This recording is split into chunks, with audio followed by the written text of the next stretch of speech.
Free বাজি ধরতে চান? তাহলে দরকার আমাদের স্ক্রিনে এই প্রোমো কোড দিয়ে একটি ভেরিফাইড অ্যাকাউন্ট। তো চলুন দেখিয়ে দিচ্ছি কিভাবে একটি ফুল ভেরিফাইড 1xbet অ্যাকাউন্ট খুলবেন। যাদের ফোনে 1xbet অ্যাপটি নেই তারা যে কোনো ব্রাউজারে গিয়ে এই অ্যাপটি ডাউনলোড করে নেবেন।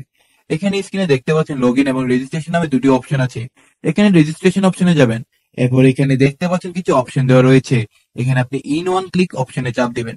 তারপর এখানে যেমন আছে তেমনই থাকবে। প্রোমো কোডের ঘরে লিখবেন ছোট হাতের PAKKA। আবারও বলছি ছোট হাতের PAKKA। প্রোমো কোডটি বসালে 24 ঘন্টা ডিপোজিট এবং উইথড্র করতে পারবেন। প্রতি সপ্তাহে বোনাস সহ অ্যাকাউন্ট খুলে 100% বোনাস সহ পাবেন। এরপর এই খালি ঘরে টিক দিয়ে এই রেজিস্টার বাটনে ক্লিক করুন। এরপর রোবট ভেরিফিকেশন চাইলে তা সফলভাবে করে দিবেন। এই যে দেখুন আপনাকে আইডিয়ার পাসওয়ার্ড দেওয়া হয়েছে। এই আইডিয়ার পাসওয়ার্ড অবশ্যই স্ক্রিনশট নেবেন অথবা কপি করে রাখবেন। তারপর নেক্সট বাটনে চাপ দিবেন। দেখুন অ্যাকাউন্ট খোলা হয়ে গিয়েছে। এখন এর পদ্ধতি দেখাচ্ছি। এই জন্য নিচের এই মেনু বাটনে চাপ দিয়ে উপরে পার্সোনাল প্রোফাইলে চাপ দিলে এরকম একটি পেজ আসবে। এখন এই যে দেখতে পাচ্ছেন ফোন নাম্বার লিংক, এখানে চাপ দিয়ে আপনার ফোন নাম্বারটি বসাবেন। এরপর নেক্সট বাটনে ক্লিক করে আপনার ফোন নাম্বারে একটি ওটিপি কোড যাবে এবং এই কোডটি এখানে বসাতে হবে এবং নিচে কনফার্ম বাটনে ক্লিক করতে হবে। এখন এন্টার ডিটেলস এ একটি চাপ দিবেন। এখানে সকল তথ্য ন্যাশনাল আইডির সাথে মিল রেখে পূরণ করতে হবে। এখানে আপনার নামের প্রথম অংশ লিখবেন, তারপর শেষ অংশ লিখবেন, এরপর জন্মসাল এবং জন্ম তারিখটি লিখবেন। প্লেস অফ বার্থ মানে এক কথায় কোথায় জন্মগ্রহণ করেছেন তা লিখবেন। এরপর রিজিয়ন সিলেক্ট করে বাংলাদেশ সিলেক্ট করবেন।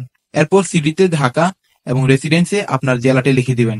ডকুমেন্ট টাইপ সিলেক্ট করে এখানে ন্যাশনাল আইডি সিলেক্ট করবেন এবং সিরিজের ঘরে 1 লিখবেন।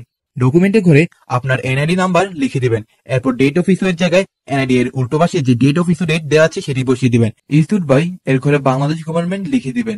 সবকিছু ঠিকঠাক থাকলে পাশে থাকা এই আইকনে ক্লিক করব এবং ক্লিক করার মাধ্যমে আমাদের অ্যাকাউন্টটি ভেরিফাই করা হয়ে যাবে। এখন আমরা দেখব কিভাবে অ্যাকাউন্টে টাকা ডিপোজিট করা যাবে।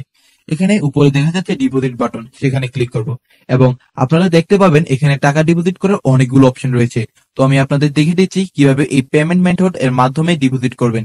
আমি এই অপশনের উপরে একটা ক্লিক করলাম। এখন এরকম একটি পেজ দেখতে পাবেন। এখানে আপনার যত ইচ্ছে তত টাকা ডিপোজিট করতে পারবেন। এখন কোন নাম্বারে টাকা পাঠাবেন সেটা ভাবছেন?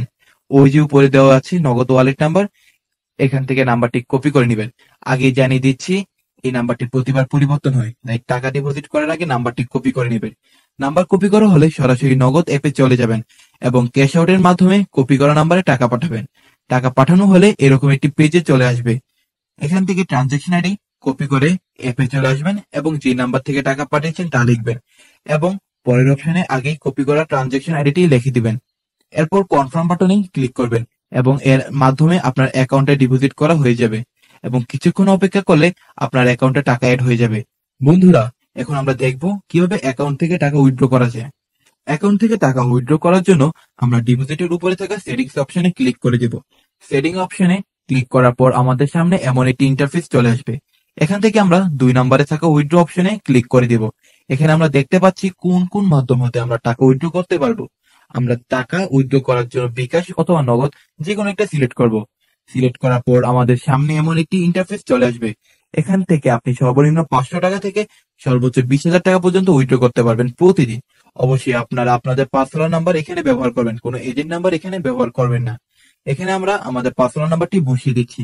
পার্সোনাল নাম্বারটি বসানো হয়ে গেলে আমরা নিচে কনফার্ম বাটনটিতে ক্লিক করে দিব। কনফার্ম বাটনে ক্লিক করার কিছুক্ষণের মাধ্যমে আমাদের অ্যাকাউন্টে টাকা উইথড্র হয়ে যাবে। তো বন্ধুরা, আজকে ভিডিওটি থেকে এই পর্যন্তই। সকলকে ধন্যবাদ।